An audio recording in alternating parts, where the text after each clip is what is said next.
Ahí está Bueno, buenísimo. eso fue un pantallazo más o menos que ustedes lo tienen bien detallados en los apuntes, cómo están clasificados los bienes, tanto durables como aquellos bienes que duran algún ejercicio o menos, o uno o dos ejercicios, no tienen tanta duración en el tiempo.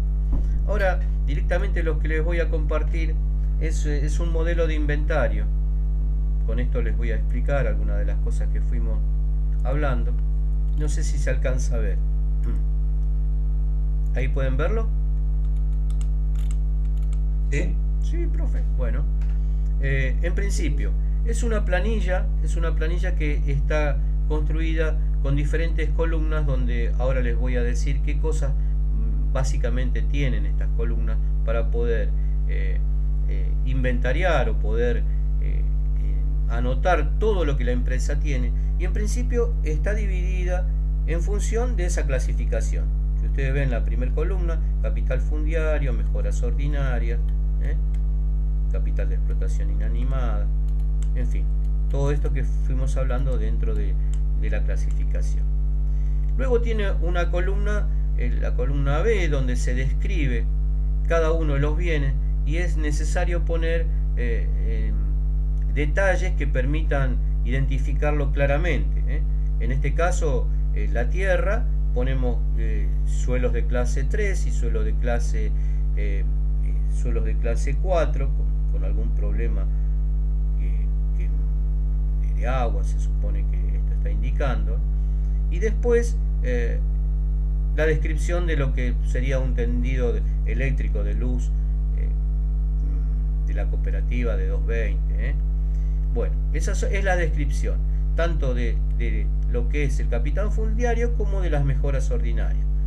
Si vamos a describir las casas, cuanto más detalle tengamos acá, con más precisión podemos determinar la evaluación del bien. Así ponemos dentro de lo que son las mejoras ordinarias, casa, galpón, corral, manga, molino.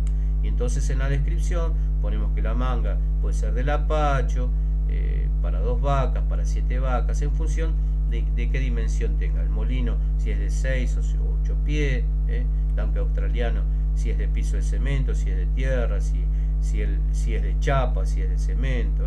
Todos esos detalles nos van a permitir determinar bien la evaluación del bien. Luego hay una columna que determina la cantidad.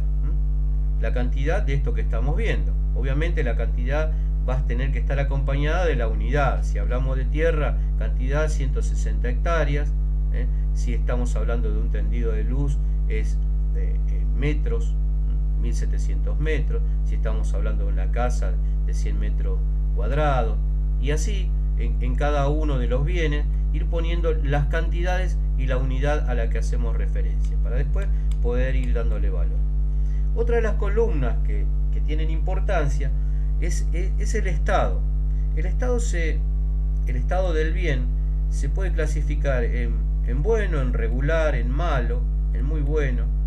Esto nos va a permitir tener idea, por ejemplo, de un alambrado en función de quizás su antigüedad o en función de qué, por dónde está atravesando, porque un alambrado que se haya construido hace 10 años probablemente no esté en iguales condiciones o en igual estado si atraviesa una laguna donde está gran parte del tiempo cubierto con agua, con lo cual sufre erosión tanto los alambres como se pudren los postes, a un alambrado que aun cuando se haya construido en el mismo año pase por una loma donde probablemente se mantengan mejor todos sus elementos.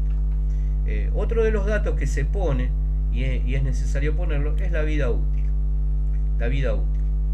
Generalmente, fíjense ustedes que en lo que es tierra no tiene vida útil, porque se considera infinito la vida útil de la tierra, siempre y cuando uno la maneje en forma racional, ¿cierto? Por eso no tiene un valor de vida útil. Sí tienen valores de vida útil el resto de los bienes. Una casa se toma valores alrededor de 50 años de vida útil, y los corrales 40, los molinos 30. Y después lo que son pasturas o verdeos van a tener una vida útil, depende a la rotación que nosotros tengamos en nuestro manejo agrícola, ¿no es cierto? Por ejemplo, las pasturas generalmente se toman como vida útil 4 o 5 años a lo sumo, y después nosotros tenemos que ir viendo cómo lo manejamos. Obviamente hay campos que tienen pasturas de 6, 7 años y bueno, se supone que tenemos que ver el estado y poner si es bueno, regular o malo. Probablemente si tiene 7 años y no se hace un manejo racional, la pastura no esté en buenas condiciones. Después el tractor y todas las maquinarias y las herramientas generalmente tienen una vida útil dada por el fabricante. Eso lo tenemos que ir poniendo acá.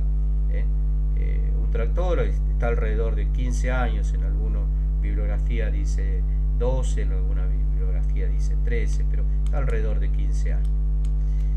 Otra de las columnas que cuenta el inventario es la antigüedad al inicio del ejercicio. Y esto es importante tenerlo en cuenta para después poder aplicar esa formulita que nosotros les mostramos al principio. Obviamente la tierra, si no tiene vida útil, tampoco tiene antigüedad. El resto de los bienes también tienen antigüedad en función de el momento que lo estamos evaluando. Obviamente, si hace 30 años compramos o construimos una casa y la vida útil es de 50 años, la duración futura probable al inicio es de 20 años. O sea, la diferencia que hay entre la vida útil y la antigüedad. Lo mismo ocurre con las pasturas, o lo mismo ocurre con los tractores, suponiendo que bueno, acá parece que está mal. Un tractor, acá la vida útil es 15 años y al inicio del ejercicio son 2, la duración futura probable deberían ser 13. Entonces acá vamos a poner 1 o acá vamos a poner 13. Una pregunta. Sí. Para los bienes que son inmuebles no se debería considerar, digamos, un tiempo que no tenga término, digamos, que no tenga límite, como una casa, por ejemplo. No te escuché bien. Vos me preguntabas si la casa... Claro, los bienes inmuebles no tendrían que tener cierto límite. Bueno, y sí, por ejemplo, la casa le pusimos que la vida útil es de 50 años. Claro, por eso, al revés. Deberían no tener ese sentido de que son bienes fiables. No sé si escucho mal yo o vos escuchás bien, Amílcar. No escucho bien lo que me preguntan. Capaz está mal planteada la pregunta, pero digamos, una casa no es un bien permanente, No, no es un inmueble. vos decís que dura infinito. Está infinito, pero digamos que tenga un tiempo de vida mucho más largo, digamos. Sí, puede ser, obviamente, puede ser. Si la casa, ponele, qué sé yo, una casa precaria, está hecha no sé, de postes y de chapa y de algún material bueno, que no es tan resistente, obviamente va a tener una vida útil menor. Sí, esto es un poco, digamos, a criterio arbitrario. Una casa construida de cemento y qué sé yo, de losa, va a tener una vida superior a la vida útil que puse acá, 50 años. Podemos ponerlo en más años. Sí, eso puede ser, sí. Sí, esto es un poco para tomar un valor promedio, digamos, para poder hacer un cálculo de lo que vale. Si nosotros detalláramos el valor, porque esto hay que ponerle un valor, minuciosamente cómo está construida la casa, podríamos acá en la descripción poner todo eso que garantiza que la vida útil no es 50 años, sino que puede ser 70 o 100 años, qué sé yo, para darle un valor. Lo que no es infinita porque en algún momento va a tener que renovarse o se destruirá o se vendrá abajo, ¿cierto? Bueno, ¿seguimos? Hola, hola. Sí, seguimos. Bueno, Sí, adelante. entonces, Sí, sí. entonces tenemos en la columna antigüedad al inicio del ejercicio y duración futura probable al inicio del ejercicio. Ahora viene el valor. Siempre utilizamos valores en pesos nosotros. En este caso yo puse dólares, pero esto podría ser bien pesos. O pueden ser los dos valores. Otra columna que esté expresada en pesos y una columna al lado que esté expresada en dólares. A veces se utiliza el valor expresado en dólares porque de esa manera uno supone que no existe desvalorización del bien, porque es una moneda que sufre menos desvalorización que el peso. Cuando se utiliza dos columnas, generalmente se pone el tipo de cambio como está acá arriba, en este caso 63 pesos, bueno, ese era el valor del momento que yo lo había calculado, puse un valor arbitrario así, pero si nosotros quisiéramos saber hoy cuál es el valor de una casa de estas dimensiones, considerando el valor del dólar, acá simplemente yo cambiaría el tipo de cambio actual y todos estos valores como están linkeados con esto, se cambiaría. Eso me haría práctica las cuentas porque estaría actualizando por lo menos el valor del dólar, que es una metodología que se utiliza para digamos compensar el valor de la devaluación. Pero los cálculos lo vamos a hacer en pesos. Bueno, entonces, este es el valor unitario, o sea, el valor por hectárea, el valor por metro cuadrado, el valor por unidad, el valor por la unidad que nosotros hayamos puesto acá. Entonces, este valor unitario lo multiplicamos por la cantidad. En el caso de la casa, 100 metros cuadrados. En el caso de la tierra, por ejemplo, 5.000 dólares la hectárea, multiplicada por 160. El valor total de la tierra serían 800.000. Otra de las columnas que va es el valor residual pasivo. El valor residual pasivo en algunos bienes están puestos en función de un porcentaje de lo que queda. El valor residual pasivo es lo que quedaría como valor después de haber cumplido su vida útil. En el caso de la tierra no tiene valor residual pasivo, porque no tiene vida útil. Entonces vamos a poner 0. Y en general el capital fundiario, que se confunde con la tierra, no tiene un valor residual pasivo. Entonces le ponemos 0. Hay otros, después vamos a ver más adelante, que hay otros bienes que tampoco tienen un valor residual pasivo, como es una pastura o como son los animales que forman parte del rodeo de cría. La pastura, porque una vez que termina su vida útil hay que dar la vuelta y volver a implantar otra. Y en el caso de los animales que conforman un rodeo de cría, se supone es infinito, porque uno intenta tener el mismo plantel de rodeo, o sea, de vacas y de toros, por ejemplo, de vaquillonas de reposición, en la misma cantidad para mantener la misma producción. Entonces, como la reposición se hace constantemente, ejercicio tras ejercicio, el valor del rodeo o de los componentes del rodeo es infinito, entonces no tiene valor residual pasivo. No así, como vamos a ver más adelante, los reproductores. Por ejemplo, un toro que se compra como reproductor tiene un valor en su apogeo de la vida útil, y a medida que va terminando su vida útil va perdiendo ese valor. El valor que pierde es el valor de la cuota de amortización, porque se está poniendo más viejo, o sea, no va a funcionar como un reproductor. El valor residual pasivo en el caso de los reproductores va a ser el valor que obtengamos después de vender ese animal, ese toro, por peso, no por kilos. No es el valor que va a tener como reproductor. Entonces le vamos a dar el valor que tiene como un animal que se vende por kilos de carne. Ya lo vamos a ir viendo más adelante. Otra de las columnas es la columna de amortización. La amortización va a surgir de esta formulita que vimos nosotros acá, que es esta parte de la fórmula. El valor a nuevo menos el valor residual pasivo sobre la vida útil. Lo podemos poner acá. Y entonces después vamos a tener cada uno de los bienes dentro del inventario valuados al comienzo del ejercicio y valuados al final del ejercicio. ¿Cómo evaluamos, por ejemplo, vamos a ir a la casa, por ejemplo, acá, al comienzo del ejercicio, este bien, utilizando esta fórmula,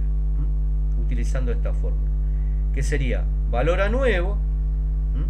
El valor a nuevo sería en realidad el valor que tiene al comienzo del ejercicio. Fíjense ustedes, valor a nuevo, dijimos acá, valor total 80.000 menos el valor residual pasivo. El valor residual pasivo va a estar dado, a ver dónde lo tenemos acá, 8.000, parece que es un 10% del valor a nuevo. A ver, sí, es un 10%. Si nos vamos a la fórmula, es un 10% del valor a nuevo. Está acá. La vida útil es la que tomamos de acá, 50. Ahora tenemos que multiplicarlo por la duración futura probable. Al comienzo del ejercicio, la duración futura probable al comienzo del ejercicio, duración futura probable al comienzo del ejercicio, es 20. Así que acá iría 20. Y después le sumamos el valor residual pasivo que dijimos que era 8.000. Cuando hacemos toda esta cuenta, el valor al comienzo del ejercicio de la casa va a ser este, 36.800. Bueno, el valor al final del ejercicio, vamos a utilizar la misma fórmula. O sea, el valor a nuevo, 80.000, valor residual pasivo, 8.000, vida útil, 50. Pero la duración futura probable al final del ejercicio no va a ser 20 años, va a ser 19, porque ya pasó un año, desde que evaluamos al principio del ejercicio. Entonces acá lo que vamos a poner va a ser 19. Y el valor residual pasivo ya lo teníamos acá. Cuando hacemos esta cuenta, nos da este valor, que es $35.360. Si ustedes observan la diferencia de inventario, dijimos que es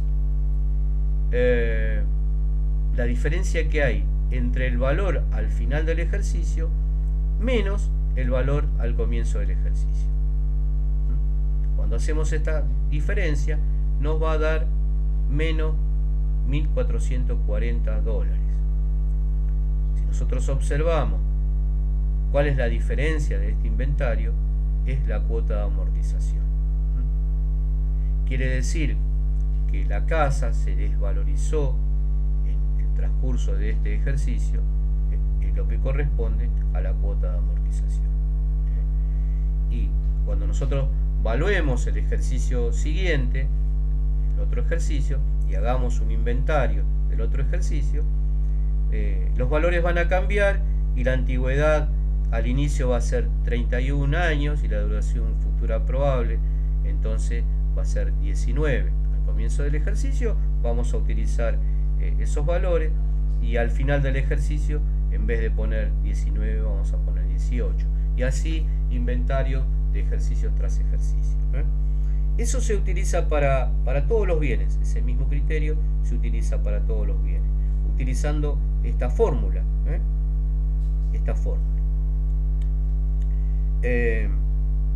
Puede ocurrir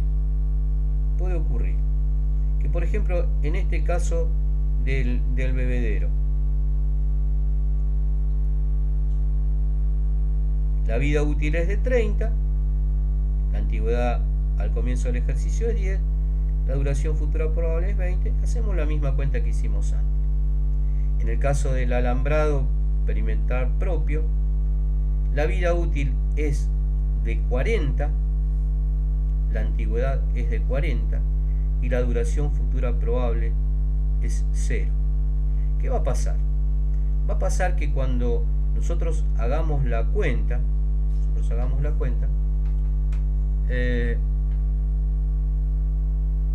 el valor a nuevo es $4 el metro, el valor residual pasivo va a ser este valor, la vida útil va a ser 40, pero la duración futura probable va a ser 0, porque ya cumplió su vida útil. Y entonces, cuando todo este término lo multiplicamos por 0, todo esto nos va a dar 0. Entonces, el único valor que nos va a quedar es el valor residual pasivo. El valor residual pasivo es 5440. Va a tener ese valor al principio del ejercicio y va a tener ese valor al final del ejercicio. ¿Por qué? Porque cuando utilicemos la misma fórmula para el final del ejercicio va a ocurrir lo mismo. Acá voy a multiplicar todo este término por 0 y me va a dar 0. Entonces, la diferencia de inventario va a ser 0. Quiere decir que aquellos bienes que cumplieron la vida útil, el único valor que pueden tener es como valor residual pasivo. Y siempre cuando tiene el mismo valor al comienzo del ejercicio y al final del ejercicio porque cumplió la vida útil, la diferencia de inventario va a ser 0. Bueno. Disculpe, una pregunta. Sí. O sea que un bien que ya cumplió su vida útil, en realidad la diferencia de inventario siempre va a ser 0. Claro, exactamente. Ok. Bien. Esas son cosas que vamos a ir marcando en esto que yo les voy a ir. Que tengo marcado. Lo mismo ocurre con el caso del alambrado interno.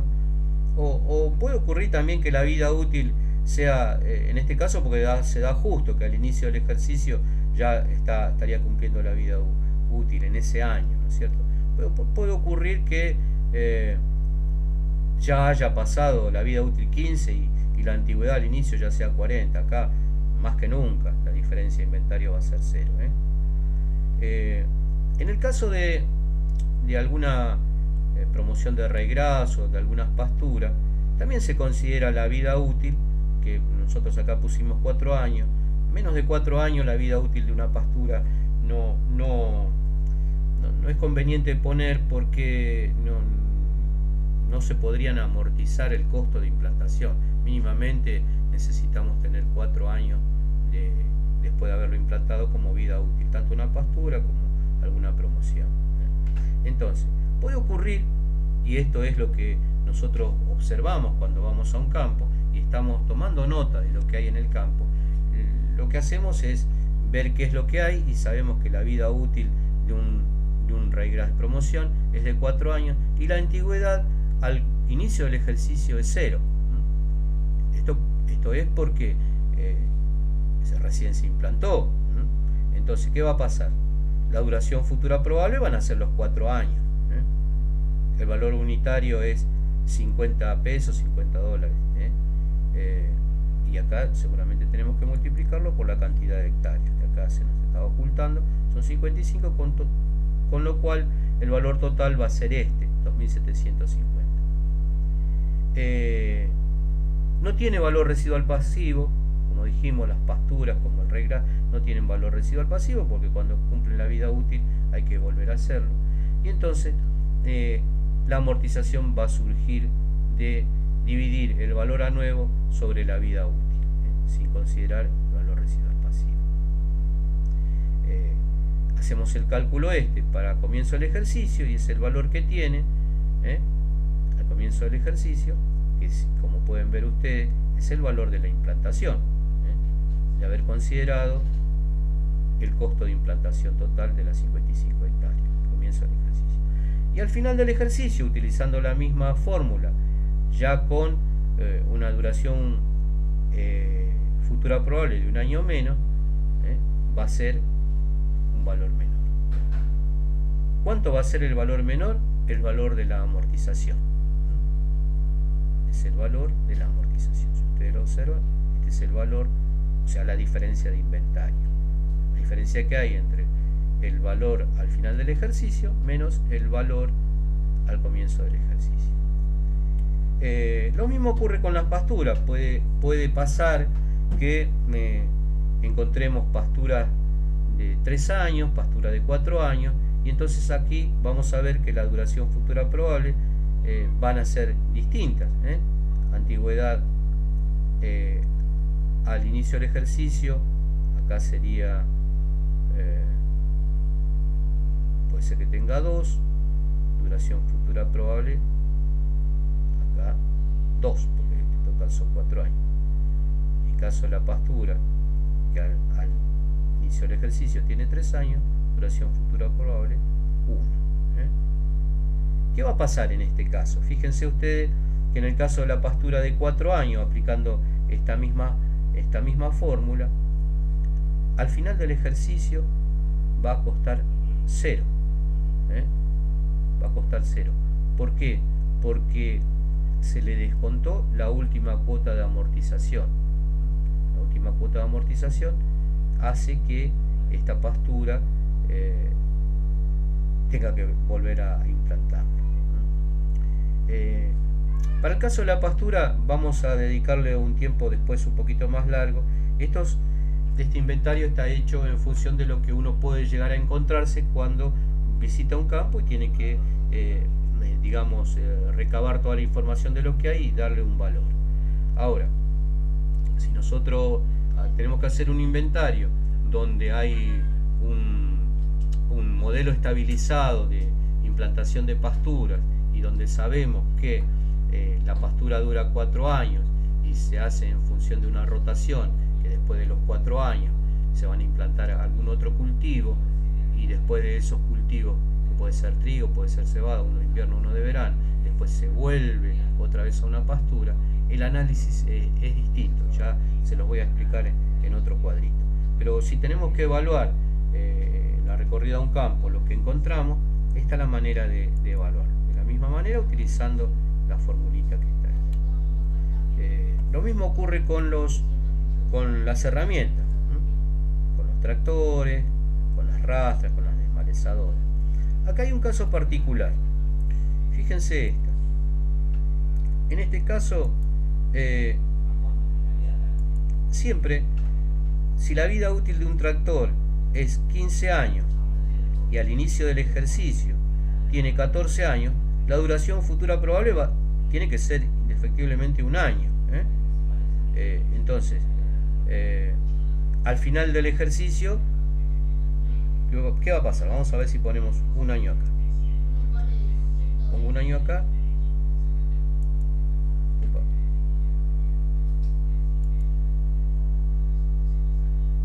La diferencia de inventario siempre es la amortización, y el valor al final del ejercicio es el que resulta de haberle sacado al valor total la amortización. Pero antes yo tenía acá 8. ¿Por qué puede ocurrir esto? A veces, ¿por las horas de uso? No, a veces los tractores, bueno, la vida útil o la duración futura probable va a depender de las horas de uso, está bien. Entonces, existe, después lo vamos a ver cuando veamos maquinaria, que la amortización puede ser como la hacemos nosotros, en forma escalonada en función del uso que se le da adecuado. El fabricante te dice, por ejemplo, este tractor va a durarte 15 años, o lo que es lo mismo, 15.000 horas, siempre y cuando vos lo uses 1000 horas por año. ¿De dónde salen esas 1000 horas por año? De decir 15.000 horas dividido 15 años. Eso son 1000 horas por año. Entonces el fabricante me dice, si vos la usas 1000 horas por año, la amortización va a ser esta cuota que estamos calculando nosotros. Ahora, como decís vos, depende de las horas de uso. Si en vez de 1000 horas por año yo la uso 2000 horas por año, no la voy a amortizar en 15 años. En teoría la voy a amortizar en la mitad de tiempo, tengo que amortizarla en la mitad de tiempo, en 7 años y medio. Si la uso más, la tengo que amortizar en menos tiempo. Eso lo vamos a ver cuando hagamos el análisis de la maquinaria. Pero en este caso en particular, donde, fíjense, ¿cómo puede ser que la duración duración futura probable sea de 8 años, si la antigüedad al principio del ejercicio ya era en 14 y la vida útil era de 15? Acá debería haber un año de duración futura probable. Ocurre que maquinarias como el tractor, que por ejemplo están casi por terminar la vida útil, pero nosotros al motor, que es la parte que más se desgasta, lo rectificamos, le ponemos aros nuevos, le cambiamos el cigüeñal, le ponemos no sé, una tapa de cilindros nuevos, le cambiamos el aceite, la bomba de combustible y demás, los inyectores. Hacemos que el tractor, aunque haya sido comprado hace 14 años y entonces le extendemos la vida útil, por decir de alguna manera, con todos esos arreglos que le hicimos, estimamos que con esos arreglos la duración futura probable va a ser de 8 años. Entonces, en este caso, ¿qué va a ocurrir? Va a ocurrir que el valor total es de 60.000, valor residual pasivo de 12.000, la amortización de 3.200 y el valor al comienzo del ejercicio 37.600. ¿Cómo puede ser? Bueno, se da porque acá cuando pusimos duración futura probable, en vez de poner 1, pusimos 8. Y este es el valor que nos va a dar. Al fin del ejercicio, en vez de poner 0 acá, porque si hubiéramos puesto 1 acá, al fin del ejercicio tendría que tener duración futura probable de 0. Pusimos 7, porque pasó un año, desde el comienzo hasta el final del ejercicio. Entonces, es como que le extendemos la vida y el valor al comienzo y al final del ejercicio cambia. Cuando nosotros acá, en el caso del tractor, que lo rectificamos, le extendemos la duración futura probable. Bueno, a ver qué otro caso en particular.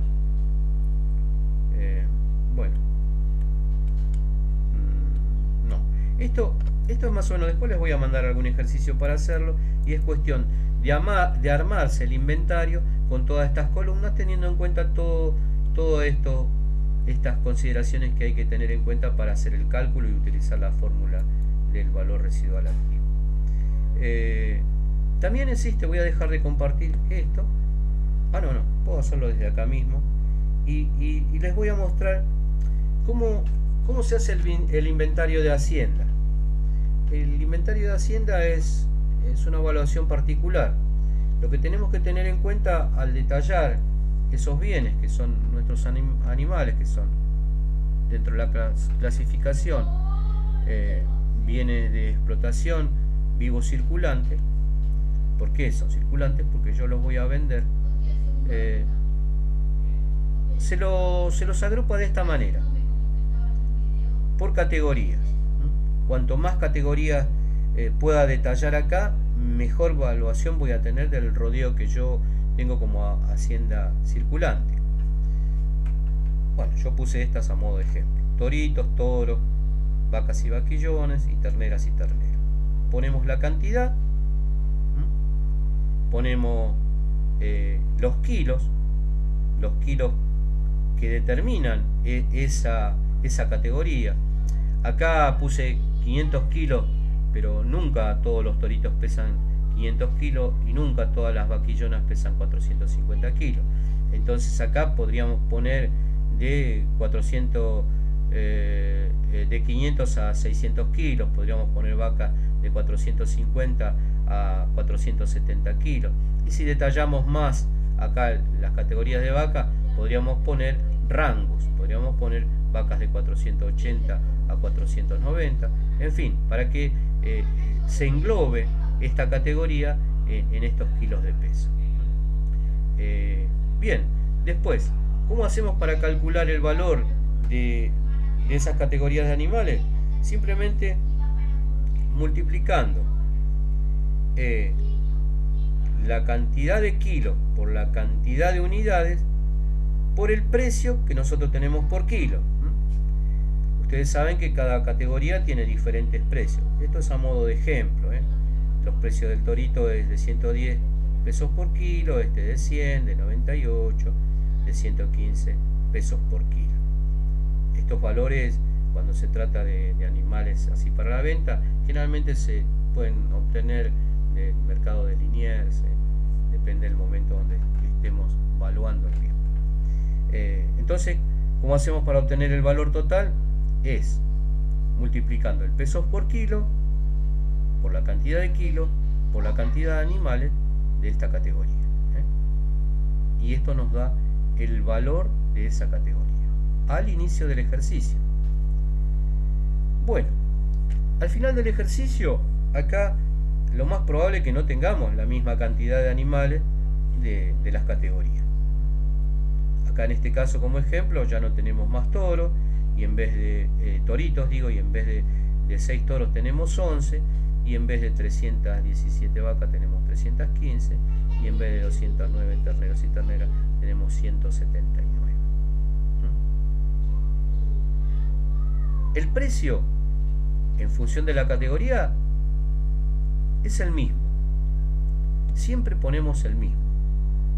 110, 110, 100 y 100. Porque es el valor que se paga por ese tipo de categoría. Y acá determinamos los kilos que tiene la categoría. Hacemos la misma multiplicación. Pesos por kilo por la cantidad de kilos por la cantidad de animales de esa categoría. En este caso nos da 0, y cuando hacemos del resto de las categorías, estos son los valores que obtenemos. Si nosotros hacemos la diferencia de inventario, tenemos que considerar el valor del final del ejercicio menos el valor del comienzo del ejercicio. En este caso sería 0 menos 275 menos 275. En este caso, fíjense, el valor del final del ejercicio menos el valor del comienzo del ejercicio. Si hacemos esta diferencia, nos va a dar un valor positivo, 375.000. En el caso de las vacas y vaquillonas, menos 88.200, y en el caso de las terneras, menos 625.000. Bueno, ¿cómo podemos interpretar esto?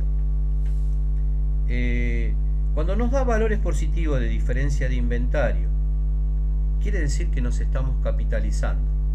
Por ejemplo, en esta categoría, si la analizamos por categoría, nos estamos capitalizando. Cuando nos da valores con el signo menos adelante, en esta categoría nos estamos descapitalizando. Es para poder hacer un análisis de ese tipo. Lo mismo ocurría cuando estábamos analizando los bienes. Generalmente aparecía un valor negativo. Al final del ejercicio aparecía un valor negativo que estaba representado por la cuota de amortización en la mayoría de los casos. En la mayoría de los casos el valor era negativo. ¿Por qué? Porque nos estábamos desvalorizando respecto al valor que tenía al comienzo del ejercicio, correspondiente a la cuota de amortización. Ese es el valor. En algunos casos los bienes pueden tener un valor positivo. Si el valor es positivo, quiere decir que al comienzo del ejercicio no teníamos el bien, y al final del ejercicio tenía el valor a nuevo de ese bien que lo habíamos comprado en el transcurso del ejercicio. No sé si me entienden. A ver, vamos a ver. Un caso particular, si yo tengo acá, bueno, no puse ninguno que me da valor positivo. Pero bueno, suponiendo que en el caso de un tractor que al comienzo del ejercicio no lo teníamos y lo compramos al final del ejercicio, al comienzo del ejercicio, acá el valor iba a ser 0, porque no lo teníamos. Al final del ejercicio iba a ser el valor a nuevo, acá. Lo vamos a computar acá. Y entonces, la diferencia de inventario, ¿cuánto nos daría? Sería este valor menos este valor. La diferencia de inventario acá nos daría un valor positivo, que nos estaría indicando que en este ejercicio nos estamos capitalizando. Nos estamos capitalizando con un tractor que no lo teníamos al comienzo del ejercicio. Bueno, sigamos con esto. Si nosotros queremos ver cómo evoluciona nuestro rodeo de animales considerados capital circulante en ese ejercicio, en general vemos que nos descapitalizamos en menos 609, aunque teníamos sobre una categoría que nos estábamos capitalizando en este valor. ¿Por qué? Porque cuando hacemos la sumatoria de todos estos valores de la diferencia de inventario, de Hacienda en este caso, inventario de Hacienda, nos da un valor de menos 609,200. Bien, a veces la Hacienda se valoriza por cabeza. La Hacienda se desvaloriza por cabeza, y en ese caso utilizamos el mismo criterio. Multiplicamos la cantidad de cabezas por el valor por cabeza y tenemos el valor total.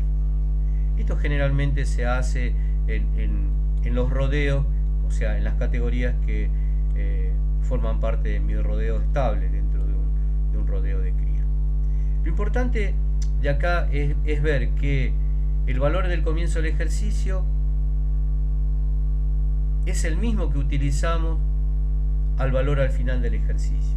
Pero ustedes me pueden decir, sí, pero pasó un año, y entonces el valor al comienzo del ejercicio, si es el valor del mercado, no es el mismo.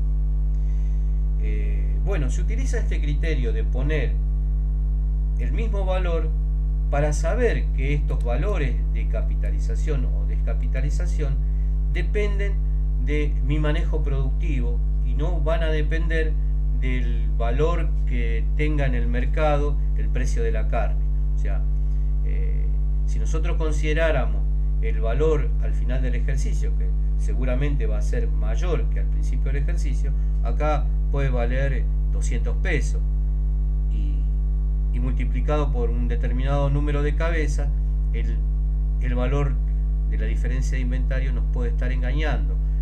Probablemente nos dé un valor positivo, aun cuando tengamos menos animales, pero no va a ser producto de que incorporamos más animales a nuestro rodeo o tenemos más animales, sino va a ser producto de que el precio aumentó. Para evitar esa mala interpretación es que se pone el valor de la categoría, el mismo valor al principio que al final del ejercicio. Entonces, si hubo incremento en la diferencia de inventario y nos da valores positivos, es porque se aumentaron la cantidad de animales, de animales de cada categoría, o porque algunos animales de una categoría pasaron a ser parte de animales con mayor precio por ser de otra categoría.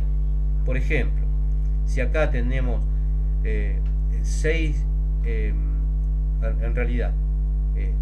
5 toritos, 5 toritos, que después pasan a ser toros, vamos a tener menos toritos, más toros, aunque el valor es menor por toro, la cantidad de kilos que pesa esta categoría, con esa cantidad de animales que pasaron de una categoría a otra, es mayor.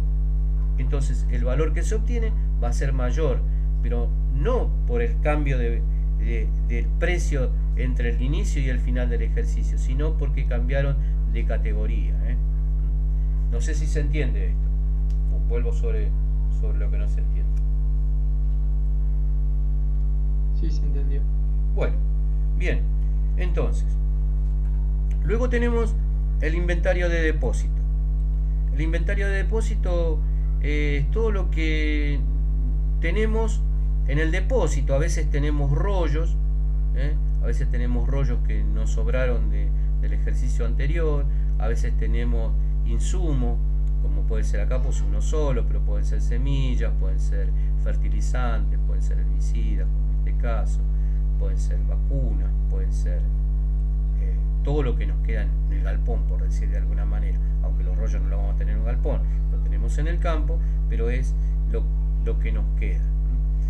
¿Cómo se evalúa eso? Por el valor de mercado. Entonces se ponen las cantidades de cada uno de esas cosas que tenemos por las unidades. En el caso de los rollos se ponen unidades de rollo, glifosato litros. En el caso podemos tener silos de maíz en bolsa y ponemos 3 toneladas. El valor es el valor del mercado, puede ser el valor del mercado, y así tenemos el valor total al inicio del ejercicio. Generalmente algunos de estos elementos se utilizan durante el ejercicio, por lo cual al final del ejercicio van a disminuir las cantidades. Igual que en el caso anterior, mantenemos los precios de inicio y final del ejercicio iguales. Acá seguimos manteniendo la cantidad de herbicida, no se utilizó nada, y entonces el valor va a ser el mismo. La diferencia de inventario en este caso va a ser 0. Esto menos esto me da 0. Un detalle, Rolando, que para complementar, el valor tiene que ser el valor de mercado, pero puesto en el campo, ¿no? Siempre. Entonces, por ejemplo, si se compra fertilizante, ¿no? Y hay que pagar el costo del viaje hasta el campo, entonces al valor del fertilizante hay que agregarle esos gastos de comercialización. En el caso de insumos, ¿no? Entonces eso sería evaluar los insumos propios al valor de reposición puesto en el campo. Ese es el criterio. Entonces ahí se le suman los gastos de comercialización. Si es grano propio cosechado, por ejemplo maíz, el maíz se toma el valor de mercado, pero en este caso se descuentan los gastos de comercialización, porque si nosotros vendiéramos el maíz a un acopiador, bueno, nos bajaría todos los gastos de flete, paritaria, carga y descarga, qué sé yo, impuestos, etcétera. Entonces, nosotros tenemos que evaluar esos bienes, esos granos, a valor neto, descontando los gastos de comercialización. Y una tercera forma de evaluación para bienes así de depósito es los silajes, por ejemplo, ¿no? Los silajes que no tienen un valor de mercado, entonces ahí se complica hacer una evaluación de mercado, y lo que se hace es el costo de confección, ¿no? Entonces hay que poner cuáles fueron los gastos de confección del silo, o si tiene alguna amortización también de elementos. Sí, incluso el costo de oportunidad se le suma, ¿no? Y también entonces, ponerle que el costo de implantación del cultivo del cual se hace el silo, ¿no? Claro. Todo eso. Claro. Hay que sumar todo, es decir, el costo de implantación del cultivo, la confección, lo que nos cobraron para hacerlo, lo que lo he dicho, ¿no? El costo de oportunidad del capital inmovilizado, si hay amortizaciones de las instalaciones, hay que computarla. Bueno, nada, entonces ahí sí, va todo a valor de de costo de producción. Igual, perdón, Amílcar, una pregunta. Sí, El valor del ensilado, en algunos casos sí se puede conseguir el precio de mercado. Yo te digo por experiencia porque hemos sí, comprado más de una sí, vez sí. y no sé si sería correcto ponerlo así o seguramente sea, como decís vos, tomando todos los parámetros, nuestros gastos, hacer un margen bruto o algo así, ponerlo en el inventario. Pero valor de mercado sí se podría sacar. Sí, sí, sí. No, digamos, siempre que haya un valor de mercado, conviene el valor de mercado. Pero es como que ahí se genera una banda, ¿no?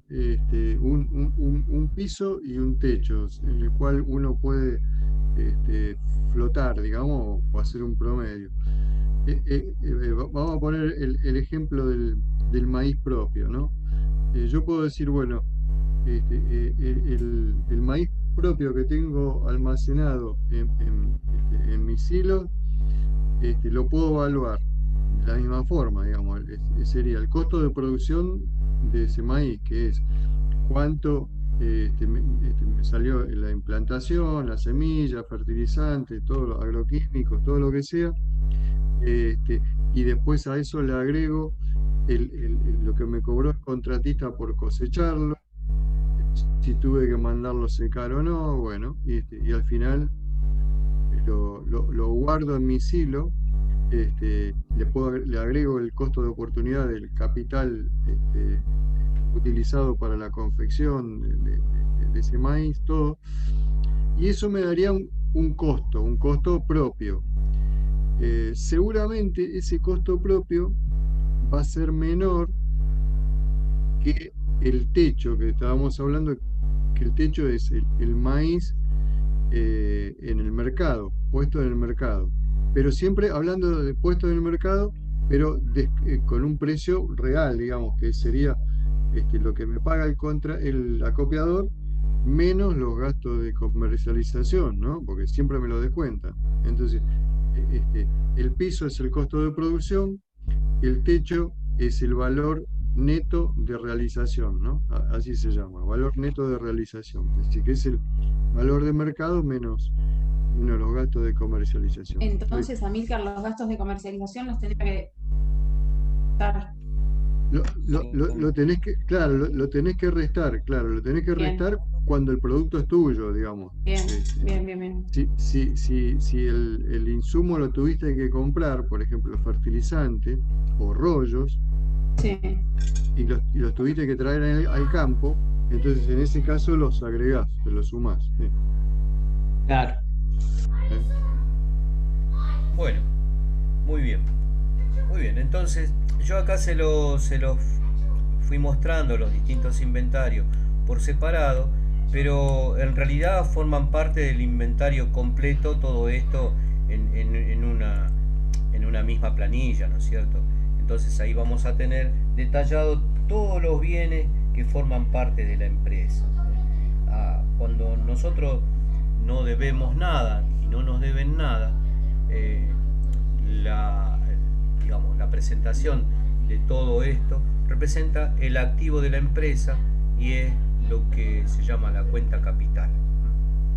Más adelante, no sé si la clase que viene o la siguiente, van a hablar de activos, de pasivos, pero eso por ahora no lo vamos a dejar acá, y esto es lo que sería el inventario. Ahora, yo les había dicho que para el caso de las pasturas, aquellas que se implantan en el ejercicio, hay que tener especial cuidado para poder evaluarla. Probablemente lo vayan a entender mejor si lo explicamos con otro Excel. Dejo de compartir.